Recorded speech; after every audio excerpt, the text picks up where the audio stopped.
Andrea Brillantes, pretty since day one. Mga bashers, pinatutsadahan. Pinatutsadahan ni Andrea Brillantes ang kanyang mga bashers na nagsasabing hindi siya deserving sa titulong Most Beautiful Face in the World 2024 dahil umano retoke ang kanyang mukha. Sa kanyang TikTok page, nagpost si Andrea ng mga larawan niya noong bata pa siya na may caption na, "Baka ginawa ni Doc."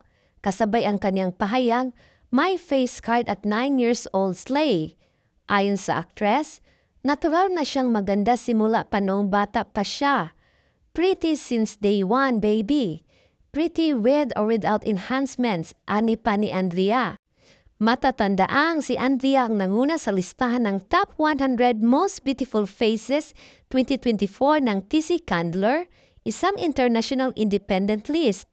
Tinalo niya ang iba pang Pinoy celebrities tulad ni Janine Gutierrez na nasa ika-28 pwesto, Liza Soberano na nasa ika-31 pwesto, Bel Mariano na nasa ika-52 pwesto, Ivana Alawi na nasa ika-69 na pwesto, Jelly Dangka na nasa ika-82 pwesto, at Bini Aya Arceta na nasa ika-88 pwesto.